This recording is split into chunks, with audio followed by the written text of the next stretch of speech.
कभी सास, कभी नंद, कभी देवरानी, कभी जिठानी, कभी शोहर, कभी बॉस, कभी बच्चे, ये सारे लोग मिलके ज़हनी अजियत दे रहे होते हैं। ये ज़हनी अजियत का नाम डिप्रेशन और एंजाइटी है, क्योंकि हमारी माएँ हमें जो तरबियत देती हैं वो ये होती है कि ससुराल को ना अपना घर समझना है, वहाँ जाके सारे आपके अपने होंगे, किसी के साथ लड़ाई झगड़ा नहीं करना। जब हम सबको अपना समझने लगते हैं तो वो हमें अपनों की तरह ट्रीट नहीं करते ना, तो फिर हमें एंजाइटी और ज़हनी अजियत पहुँचती है। क्योंकि अगर हम बहन भाइयों के साथ घर में कोई चालाकी करें तो माएँ फौरन से मना कर देती हैं, बेटा बुरी बात, ऐसे नहीं करते। तो फिर हमें लगता है कि ये बुरी बात है। यहीं से हमारी तरबियत शुरू होती है कि हम किसी को ना नुकसान पहुंचाते हैं, ना नुकसान पहुंचाने के बारे में सोचते हैं। आज के व्लॉग में मैं बात करूंगी डिप्रेशन और एंजाइटी कैसे होती है और ये कहाँ से शुरू होती है। अस्सलाम वालेकुम, कैसे हैं आप सब? अल्लाह ताला सबको अपने घरों में हंसता मुस्कुराता रखे, खुश रखे, आबाद रखे, आमीन। तो मैं बात कर रही थी डिप्रेशन, एंजाइटी, ज़हनी अजियत कहाँ से शुरू होती है। जैसे ही हम ससुराल में पहला कदम रखते हैं तो ससुराल का माहौल ही ज़हनी अजियत का बाइस बनता है। अगर लड़की की शादी हो और वो अपने शोहर के साथ रहना शुरू कर दे, किसी किस्म की रोक टोक ना हो, कोई नोक जोक ना हो, हस्बैंड के मुताबिक तो वो अपनी जिंदगी गुजार सकती है, उसके मुताबिक ढाल ले, कुछ चीज़ों में कंप्रोमाइज़ कर ले। लेकिन यहाँ मामला ही अलग होता है। सिर्फ उसको शोहर के मुताबिक नहीं ढलना होता, उसको घर के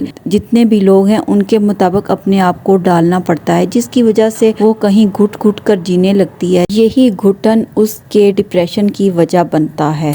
हो सकता है कि मेरी बात से आपको इख्तलाफ हो, आप सोचते होंगे नहीं हमारे घर का माहौल ऐसा नहीं है। तो देखें, मेरे भी बेटे हैं और कल को मैंने भी सास बनना है, तो ये बात मैं अपने ऊपर ही रख लेती हूँ और मैं भी किसी की बहू हूँ। पर यह भी बात सच है कि मर्द हजरात 1% और खवातीन हजरात को 2% दुनिया में डिप्रेशन और एंजाइटी है। ये हार्मोन की वजह से भी होती है, माशी दबाव की वजह से भी होती है और घर की घरेलू नाचाकी की वजह से भी हो सकता है।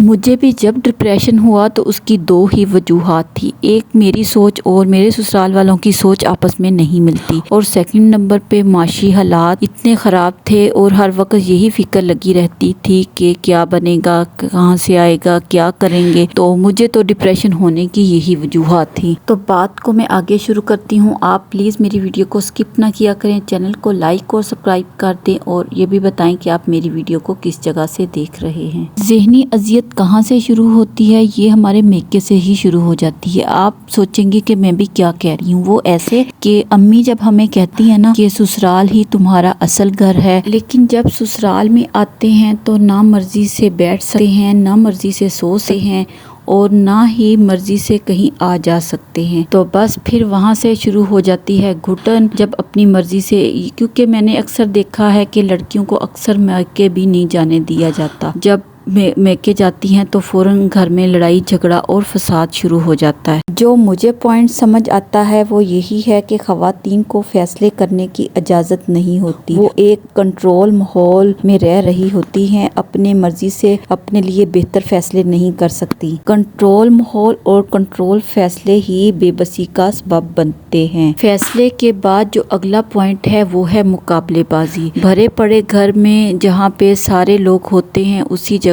पे मुकाबलेबाजी भी शुरू हो जाती है। कभी कपड़ों का मुकाबला, कभी खाने पीने का मुकाबला, कभी इज्जत और जिल्लत का मुकाबला। और लड़कियों को भी ये बहुत ज़्यादा शौक होता है कि हम सबसे ज़्यादा परफेक्ट नज़र आए। ससुराल में देवरानी जेठानी की सूरत में, नंद भावत की सूरत में, और मेके में, ससुराल में, हर जगह हम ही परफेक्ट हों। शोहर की नज़र में बच्चों के लिए अच्छी माँ बनना भी एक ख्वाब होता है। अगर तो कोई बेचारी जॉब करने वाली लड़की है तो उसके ऊपर जिम्मेदारी इससे भी ज्यादा ट्रिपल हो जाती है। मैं समझती हूँ कि अगर जॉब करनी है तो फिर अपने सेपरेट घर में हो, क्योंकि इस्लाम में भी यही है कि जब निकाह करो तो अपनी बीवी को खुद रखने का खर्चा उठाओ। ये तो शोहर की जिम्मेदारी होता है, ना सास ससुर की जिम्मेदारी है, ना मेके की जिम्मेदारी है। तो हमारी माएँ बच्चों को बड़ा ही नहीं करती, बड़ा कर भी दें बड़ा होने नहीं देती, अपने फैसले करने नहीं देती। तो जहाँ से पहले बेटे को ही इजाजत नहीं होती अपना फैसला करने की, तो फिर बहू की क्या जरूरत है कि वो अपनी जिंदगी में आके فیصلہ کرے۔ اگر کوئی بہو اس بارے میں بول بھی لے، بات بھی کر لے تو دنیا کی سب سے بری بہو ہوتی ہے۔ اب اگلی ایک اور پریشانی کی بات ہے، اگلا پوائنٹ ہے وہ ہے بچوں کی تربیت۔ اس بات میں تو کوئی شک نہیں کہ ماں سے بہترین تربیت کوئی اور نہیں کر سکتا، پر ماں کے ساتھ باپ کا بھی ایک اللہ تعالیٰ نے درجہ رکھا ہے۔ وہ درجہ صرف کمانے کا نہیں ہے، باپ کی شفقت، باپ کا پیار، باپ کا تحفظ بھی ایک الگ فیلنگ پیدا کرتا ہے، کیونکہ جو بن باپ کے بچے ہوتے ہیں ان کی شخصیت اور طرح کی ہوتی ہے، اور جن کے باپ سلامت ہوتے ہیں ان کی شخصیت اور طرح کی ہوتی ہے۔ یہ ذمہ داری صرف اکیلی ماں کی نہیں ہوتی، باپ کی بھی ساتھ ساتھ ہوتی ہے۔ اس معاملے میں بھی خواتین کو سب سے زیادہ پریشانی ہوتی ہے، کیونکہ کچھ مسائل حل کرنا باپ کی ذمہ داری ہوتی ہے۔ اگر باپ یہ کہہ دے کہ میرا کام صرف کما کے لانا ہے، وہ مسائل حل کرنا نہیں، تو پھر یہاں پہ بھی ایک پریشانی کی وجہ بنتا ہے۔ تحقیق بتاتی ہے کہ خواتین میں 40% مالی عدم تحفظ ہوتا ہے، جس کی وجہ سے وہ زیادہ پریشان رہتی ہیں۔